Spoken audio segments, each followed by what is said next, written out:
This is no book.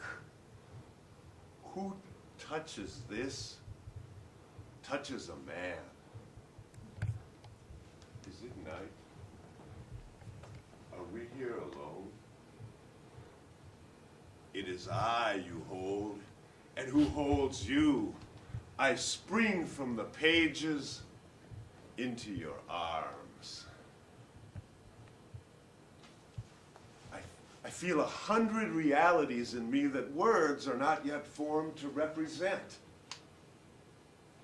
Men like me will gradually get to be more and more numerous, and then the words will follow. Manly friendship, the unfolding word of the ages, a word of the modern, a word en masse, a word of faith that never balks, a password primeval, allowing me to speak in forbidden voices, stripping away veils. The words do not exist for me to write myself. So to write my life, I invent, trusting that when language is needed, the words will surely follow. You know, I find most men suffer a lack of language. The young men of these states are possessed of a wonderful tenacity of friendship, a passionate fondness for their friends, and always a manly readiness to make friends. But they possess remarkably few words for the friendly sentiments. Such words do not thrive here amongst the muscular classes where the real friendship is always freely found. There are words that the muscular classes rarely use, have an aversion for. They never give words to their most ardent friendships. And yet I believe that the main purport of these states is to found a superb friendship, exalté, previously unknown, because I believe that it waits and has been always waiting, latent in all men.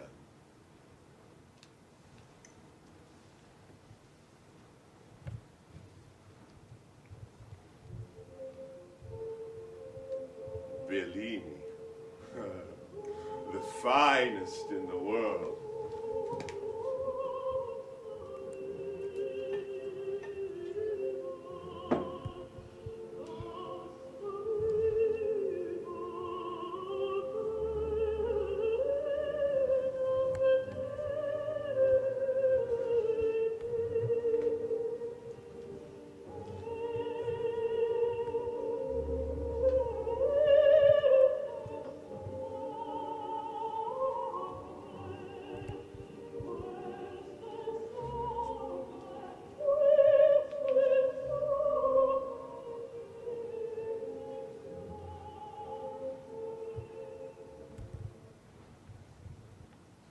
I too am not a bit tamed.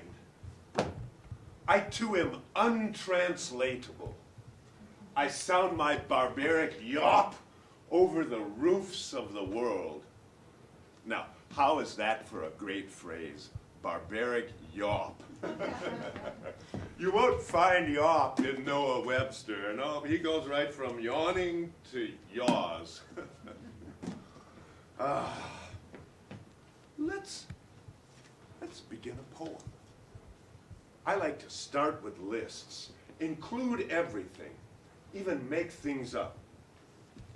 Let me give you an example.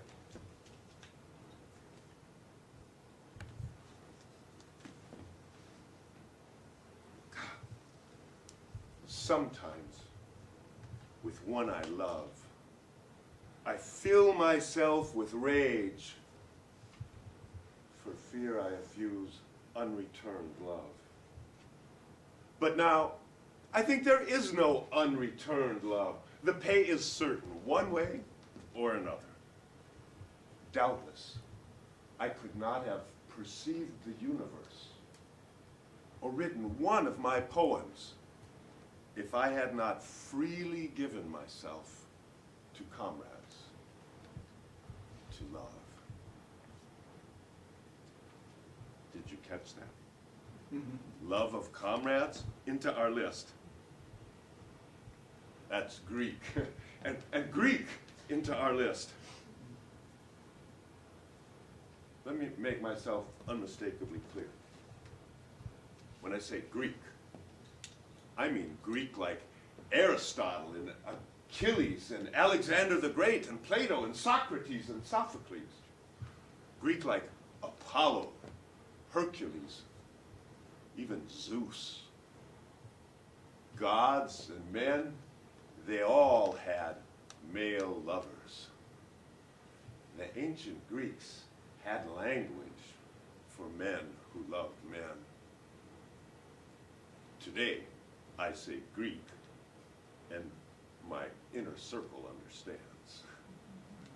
I tell Emerson, we must find muscular words to make the literature of these states strong and limber, full of ease and passionate friendliness. A language applicable to men not fond of women. Women not fond of men. We must repeal that filthy law that silences sex and the body. Emerson laughs. Defy the Puritan Trinity, taboo, silence, non-existence. But I long to sing songs that I've not yet heard. So I invent, like adhesiveness. That's my invention. Well, not actually. Let's put it into the list, adhesiveness. I borrow it from phrenology, but I give it a new meaning. Here is adhesiveness. It is not previously fashioned. It is apropos. Do you know what it is as you pass to be loved by strangers? Do you know the talk of those turning eyeballs? These yearnings, why are they? These thoughts in the darkness, why are they? All this inventing when the Greeks already had language. But when I read of the brotherhood of lovers, how it was with them, how through life, through dangers, odium unchanging long and long, through youth, and through middle and old age, how unfaltering, how affectionate and faithful they were. Then I am pensive. I hastily put down the book and walk away, filled with the bitterest envy. I envy the ancient Greeks, their brotherhood of lovers, their world, their words. I inherit Greek as a code word and a miserable Latin phrase, peccatum illud horribile inter Christianos non nominandum. How many of you have studied Latin? Let me translate. I haven't either, but peccatum, sin. Illud horribile, so horrible. Inter Christianos, amongst Christians, non nominandum, not named. The sin so horrible that Christians do not speak its name. We English speakers fear talking about it lest ideas spread to people who would not have had these ideas had they not heard our words.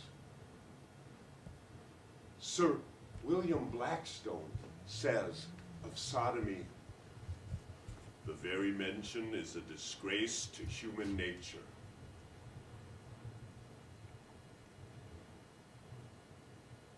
Listen to the silence.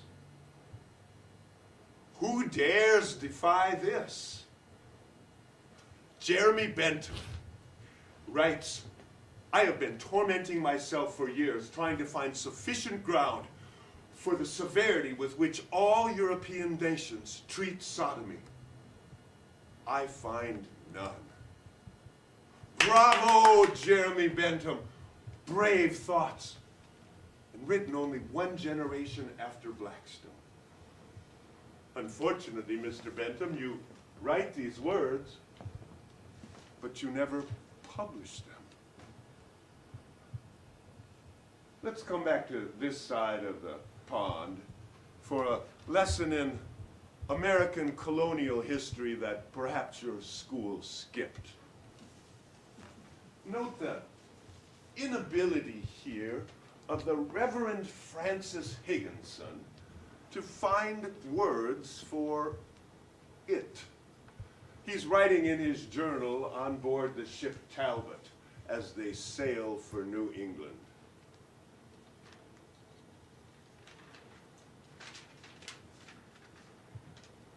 "This day we examined 5 beastly sodomitical boys, which confessed their wickedness, not to be named. The fact was so foul, we reserved them to be punished by the governor when we came to New England. The governor sent the boys back to be punished in Old England, as the crime deserved. In Old England, they could be hanged for a crime that would not be named. New England was quick to catch up with Old, and Plymouth Colony was the first to institute the death penalty for peccatum illud horribile. New York, right on its heels, where Jan Creoli is found guilty of the crime of sodomy.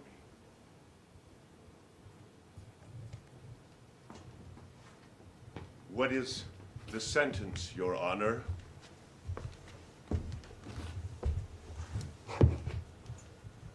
Choke him to death and burn his corpse to ashes. Each of the 13 colonies institutes the death penalty for non nominandi. When I was born on Long Island, just a few miles across the Sound in Connecticut, they still had the death penalty for it. North and South Carolina don't get rid of the death penalty for it until well after the Civil War. What to do?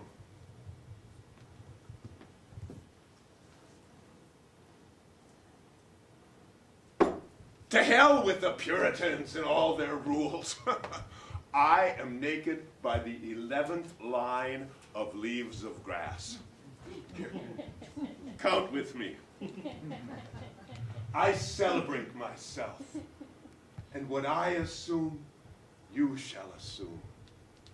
For every atom belonging to me, as good belongs to you. I loaf and invite my soul. I lean and loaf at my ease, observing a spear of summer grass. Houses and rooms are full of perfumes. The shelves are crowded with perfumes. I breathe the fragrance myself and know it and like it. The distillation would intoxicate me also, but I shall not let it. The atmosphere is not a perfume. It has no taste of the distillation. It is odorless. It is for my mouth forever. I will go to the bank by the wood and become undisguised and naked. I am mad for it to be in contact with me. The Puritans would outlaw nude bathing, thereby making me illegal in my own poem. I denounce them, and I denounce the police of Brooklyn, who have been pouncing upon parties of young men, arresting them, carrying them off to the station houses for the frightful crime, bathing.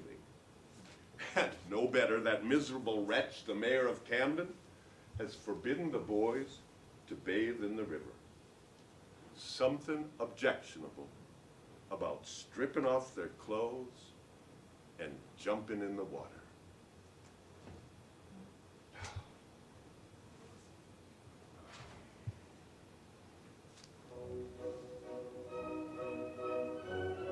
Verdi, unsurpassed. Ha ha!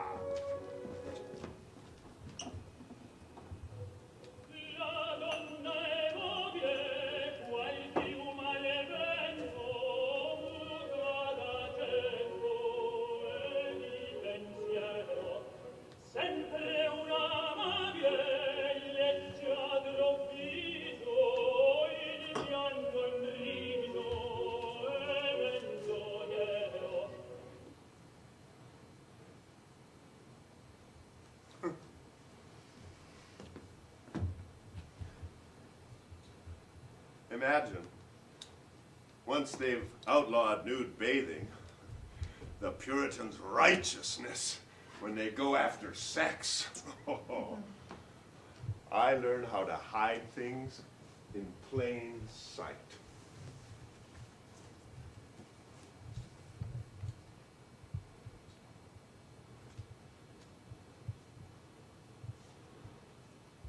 Yes, here it is. Loaf with me on the grass. I mind how we lay in June, such a transparent summer morning. You settled your head athwart my hips and gently turned over upon me and parted the shirt from my bosom bone and plunged your tongue to my bare, stripped heart and reached till you felt my beard and reached till you held my feet. I calculate what I can write and what I cannot write. How and even where I can write it, avoiding jail in Boston or execution in Charlotte. Edward Carpenter. Do you know him? Ever heard of him? Oh, too bad. One of the best. When I say men like me will get to be more and more numerous, Carpenter. We talk, writer to writer.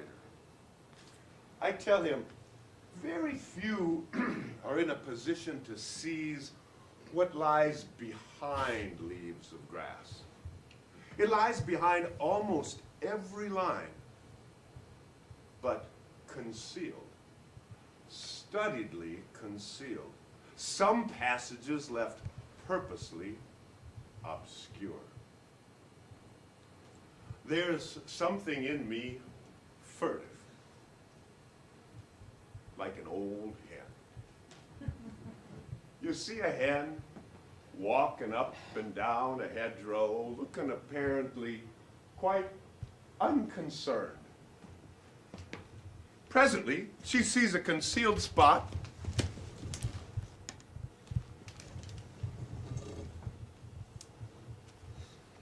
furtively lays an egg and comes away as though nothing has happened. That's how I feel writing Leaves of Grass. there are certain truths that it's necessary to envelop, to wrap up. Let me give you an example. I have a poem. Once I passed through a populous city. Now, in my notebook, in the original poem, there's a line. But now, of all that city, I remember only the man who wandered with me for love of me. But in the published poem, that line reads, yet now, of all that city, I remember only a woman. How would you explain that? Do you suppose it's my faulty memory? Or my fear? Or perhaps, more clever, un travesti? Or a countertenor? Or my publisher?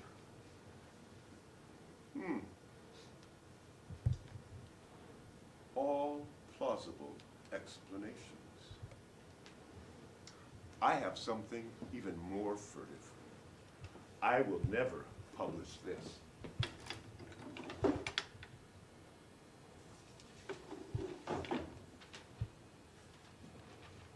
Fierce wrestler.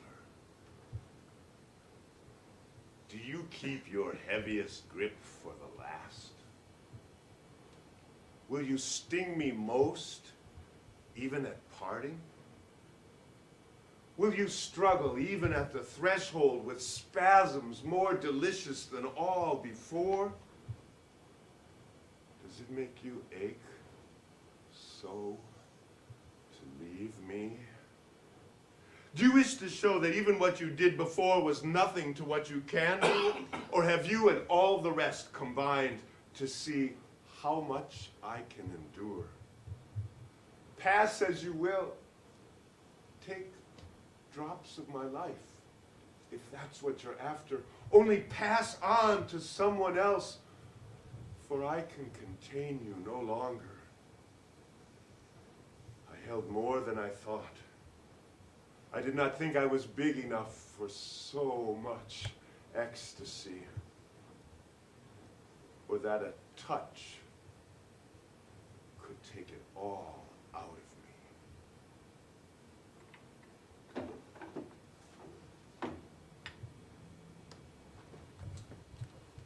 How dare I criticize Bentham for not publishing his writing if I won't publish this?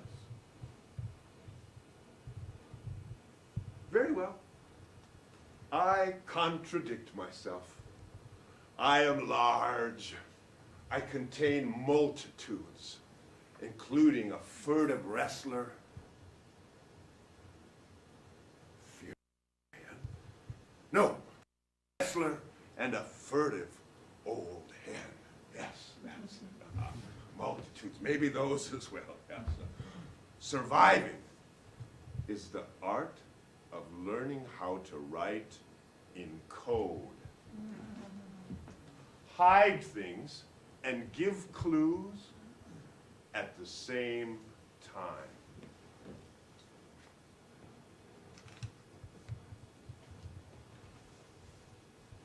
Like this. Among the men and women, the multitude, I perceive one, picking me out by secret and divine signs, acknowledging none else. Some are baffled, but that one is not. That one knows me. Lover and perfect equal. I meant that you should discover me so by my faint indirections. And I, when I meet you, mean to discover you by the like in you. Lover and perfect equal. Oh, huh. I have some photographs here of my lovers. Would you like to see them? Yeah? Well, here's Harry Stafford. Yes, indeed, Harry Stafford. And Peter Doyle. Yep, that's me with Pete the Great. Yeah, and Warren Fitzinger and Bill Duckett. Both fine young men. Not really my lovers, but fine young men nonetheless. Alas, I have no photo of Fred Vaughn. But this botanical print, this is Calamus. Inspired by all my lovers, the Calamus poems.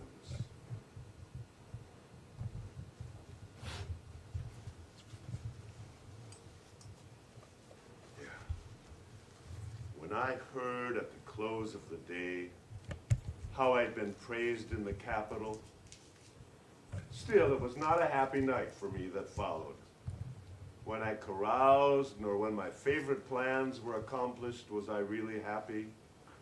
But the day when I rose at dawn from the bed of perfect health, electric, inhaling sweet breath, when I saw the full moon in the west grow pale in the morning light, when I wandered alone over the beach and undressing, bathed, laughing with the waters, and saw the sunrise, and when I thought how my friend, my lover, was coming, then, oh, I was happy.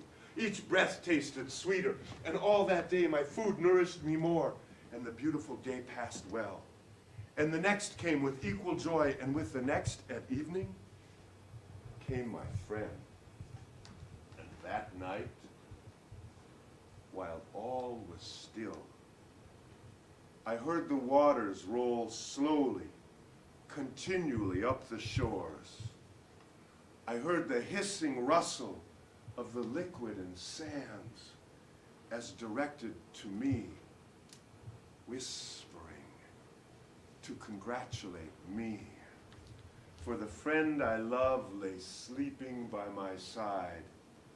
In the stillness, his face was inclined towards me, while the moon's clear beam shone, and his arm lay lightly over my breast. And that night, I was happy. Calamus. Would you like another? You like this adhesiveness? Are you Greek?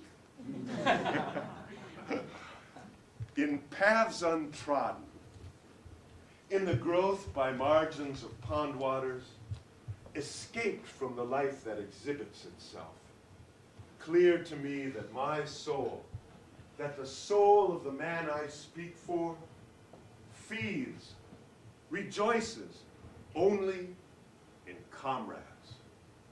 Here, by myself, away from the clank of the world, tallying and talked to by tongues aromatic.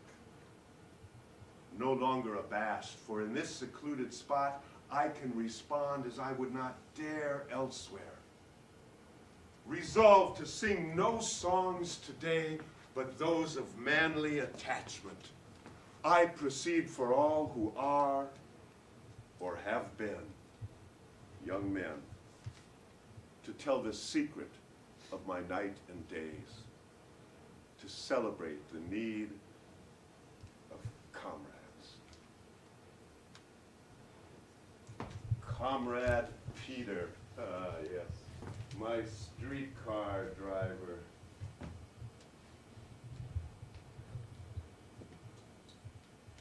My brother George is wounded in battle. I go to help. George recovers and moves on, but the need in Washington is so great, I stay. And I meet Peter Doyle. Let me give you the story of meeting Peter Doyle in Peter's words.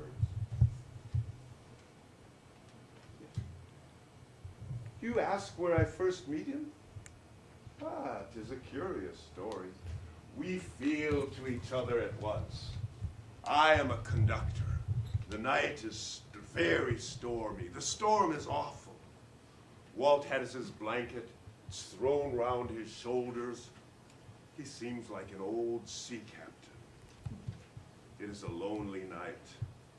So I think, I'll go in and talk with him. Something in me makes me do it, and something in him draws me that way. He says something in me has the same effect on him. Anyway, I go into the car. We are familiar at once. I put my hand on his knee. We understand. He does not get out at the end of the trip. In fact, goes all the way back with me. From that time on, we are the biggest sort of friends. Our moonlit walks, up and down the Potomac shores, over perfect military roads, hard and smooth. Our trips together, Niagara, New York, Paliuto, Donizetti, the greatest pleasure.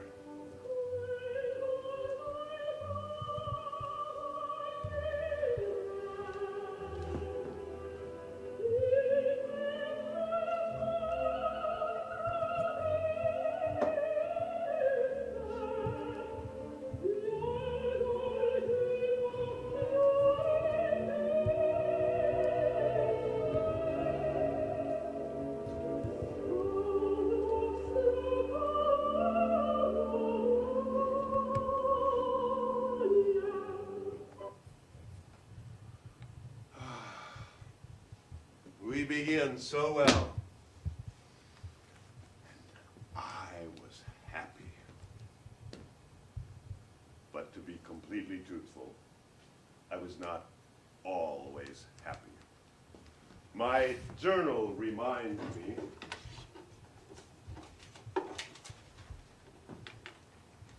pursue her no more. Give up absolutely this feverish, fluctuating, useless, undignified pursuit of 16-4. No faltering, no seeing her or meeting her from this hour forth for life. Okay, now you're listening. You must be wondering, her? Who is she? And what is 16-4? She is Peter Doyle, is 16-4. Peter Doyle, P.D. When A is 1 and Z is 26, P.D. is 16-4. Why these puzzles? Why erase him and write her? Remember, I am furtive. The man becomes a woman.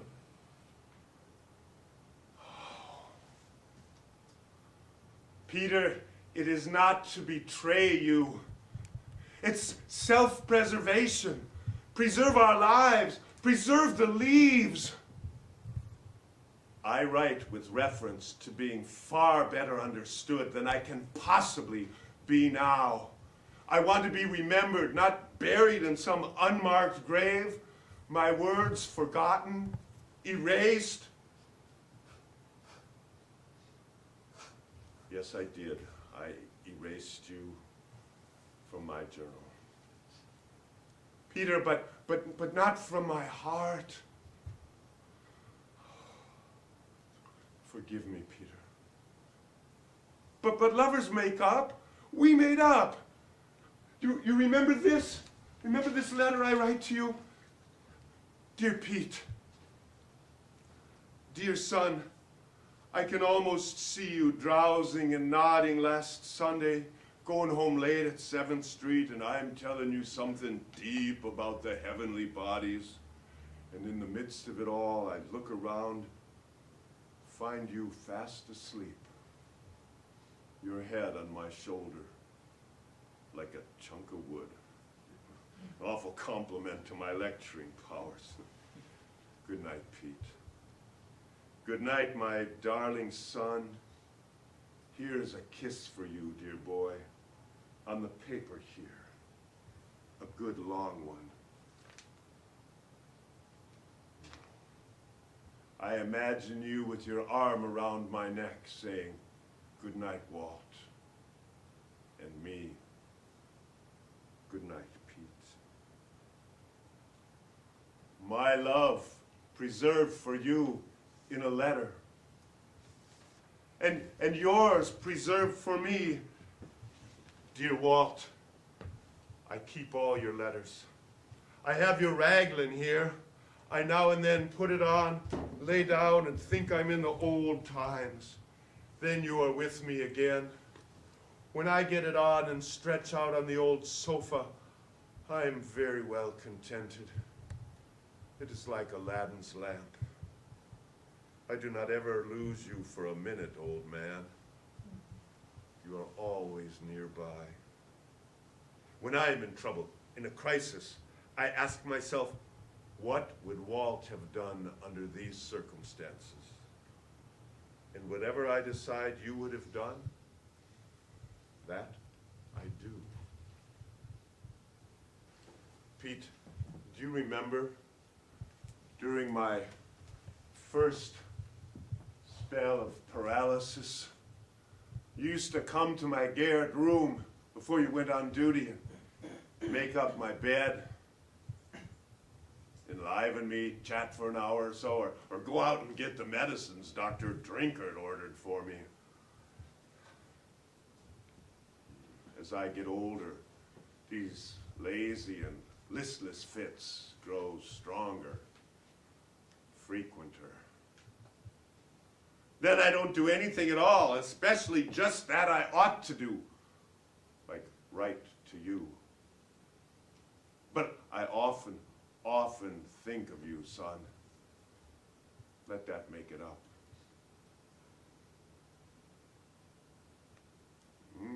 Do you remember when you were working the horse cars? I waited for you, coming home late, together. Do you remember, boy, at the 7th Street Market, chatting and eating those nice muskmelons? I have a little 3-room house for myself here in Camden. No, you must not be unhappy for my sake. I hope and trust things work out so that we may yet be with each other. No, at least from time to time. In the meanwhile, we must adapt ourselves to circumstances. Keep on, try to do right. Live the same square life you always have, and maintain as cheerful a heart as possible. Yes, I remember she died exactly 12 years and 1 day after my own mother. You buried her on your birthday? Next to your brother in the Congressional Cemetery? You are a loyal son, Pete. The next day, you came to see me in Camden. I did not expect to see you so soon. But then what happened? No, you stopped coming by. When? Turned away? Ignore her. She is my housekeeper, not my guard dog. You are the only one who knows how to nurse me. Of course, because you love me. As for how things finally work out, Pete, let's leave that to the Almighty.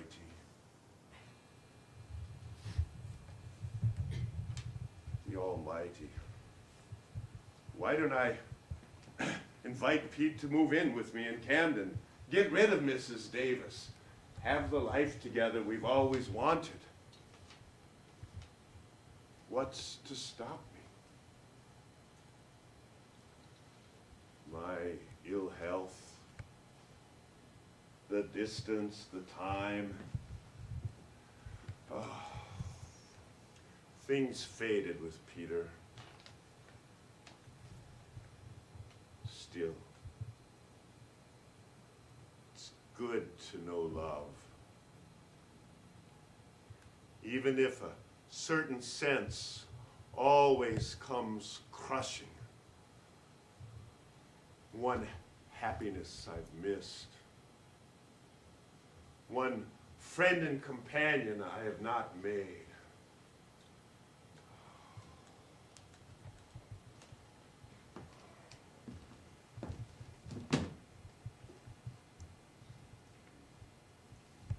Rossini.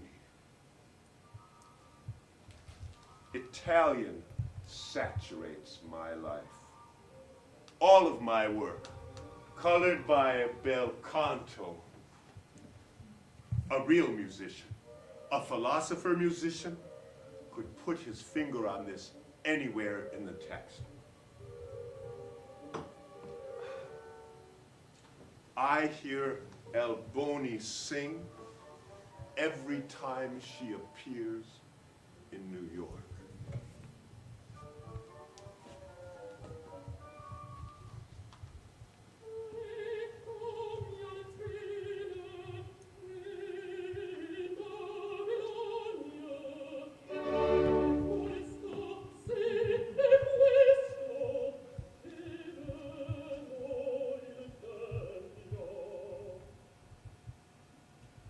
"28 young men bathe by the shore.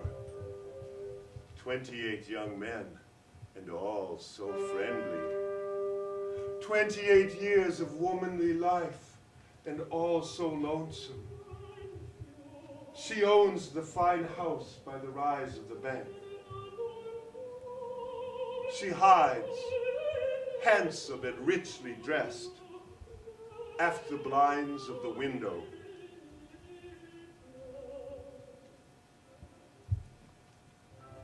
Which of the young men does she like the best? Ah, the homeliest of them is beautiful to her. Where are you off to, lady? For I see you. You splash in the water there, yet stay stuck still in your room. Dancing and laughing along the beach came the 29th bather.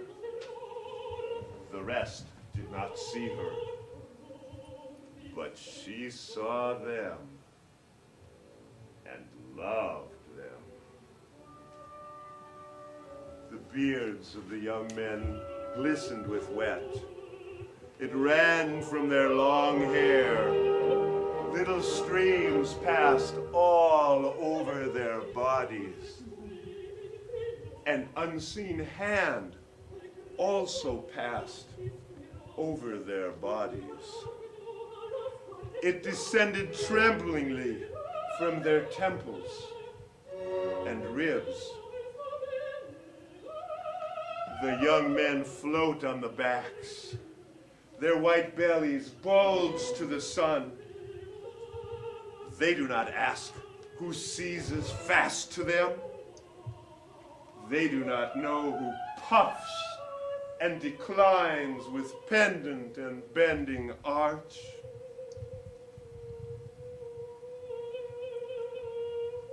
They do not think whom they souse with spray.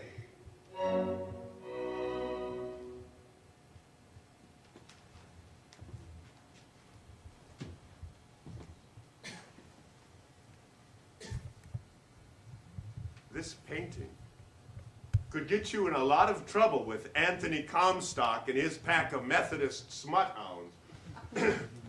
They would rather see you imprisoned or commit suicide before they would have you offend their Society for the Suppression of Vice sensibilities.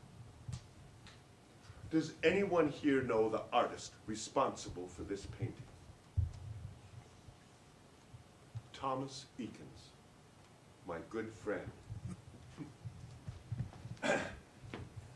Eakins is the only artist I know who can resist the temptation to see what he thinks ought to be rather than what is.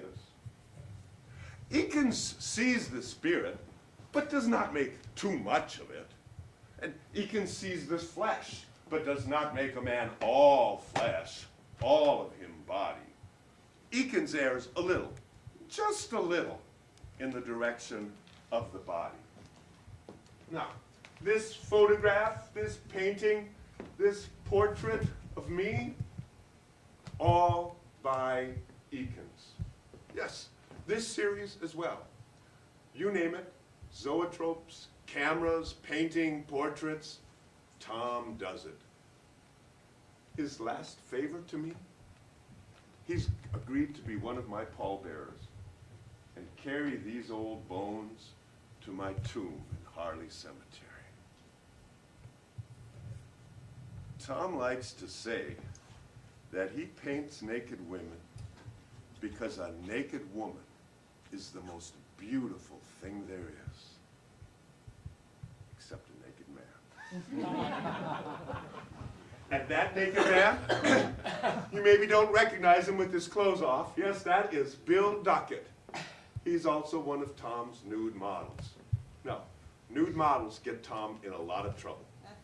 One time, teaching, he snatches the loincloth off a model, a man, and there are women in class. He is forced to resign.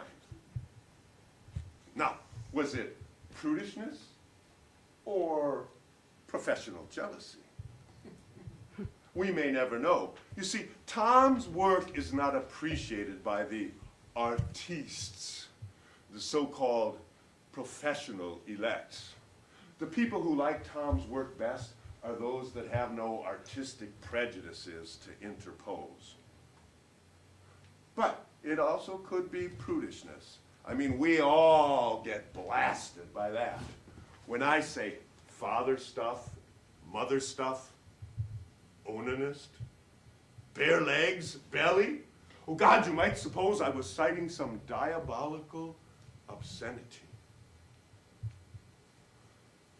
Will the world ever get over its own indecencies?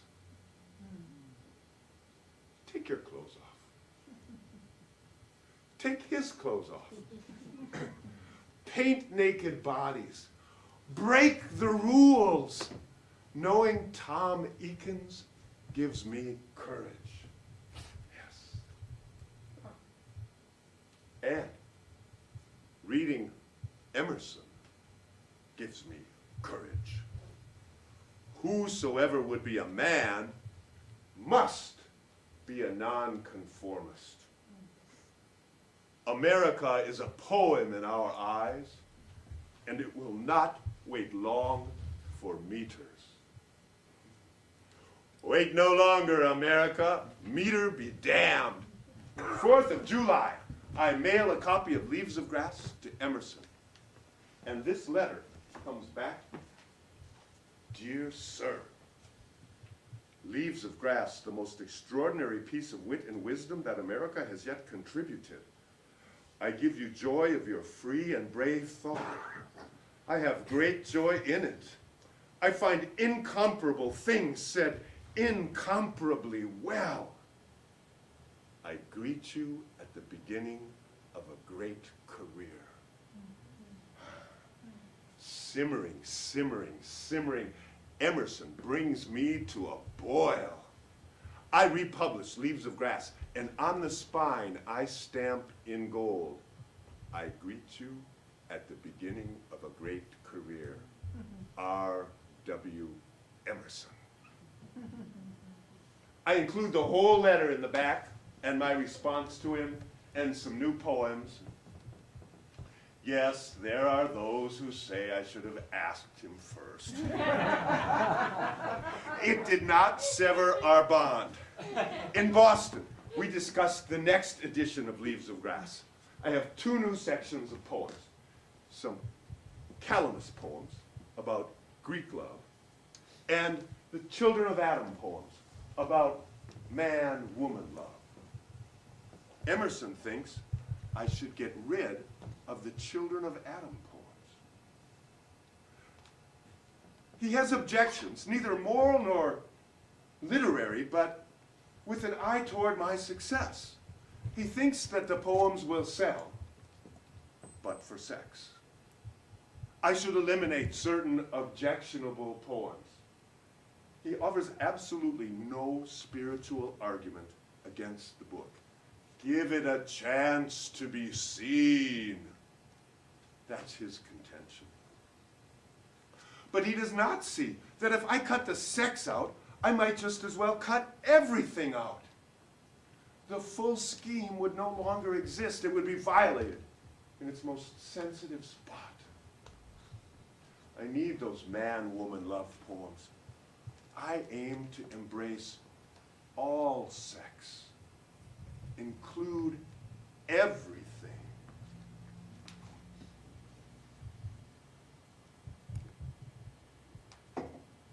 Sex. Sex. Sex. Whether you sing a song or make a machine, go to the North Pole or love your mother, or build a house or black shoes, or anything at all, it's sex. Sex. Sex is the root of it all. Sex, the coming together of men and women. Sex. Sex always imminent. Here with us, discredited, not suffered, rejected from our art, but still, sex. The root of all roots. The life below the life. It's the thing in my work that has excited the roundest opposition, the sharpest venom, slander, from those who consider themselves custodians of the morals of the world. Emerson understands. I mean, he's the one that coined the Puritan Trinity: taboo, silence, non-existence. He asked me once, do you fear now and then that your freedom, your ease, your nonchalance with men will be misunderstood? Did you misunderstand it? No. I see it for what it is. It's beautiful. Well, that's what he said. You know, I remember Emerson at Pfaff's on Broad. No, it was at the Fireman's Hall. First time he visits me in New York. Many a man caught his eye there. It reminded him of his young friend Martin Gay, distracting him. Emerson is Greek. And so is our friend Thoreau. Yes, Henry David Thoreau's civil disobedience break the rules. Don't take my word for it. Read his journals. I love Manhattan. He loves Walden Pond. But we share Greek views. And he likes me. He writes this about me. We ought to rejoice greatly in Walt Whitman. How they must shudder when they read him. He's awfully good. Not everybody likes me. Lascivious. Bold like a skunk. Nay, absolutely beastly. The author should be sent to a lunatic asylum. Tedious.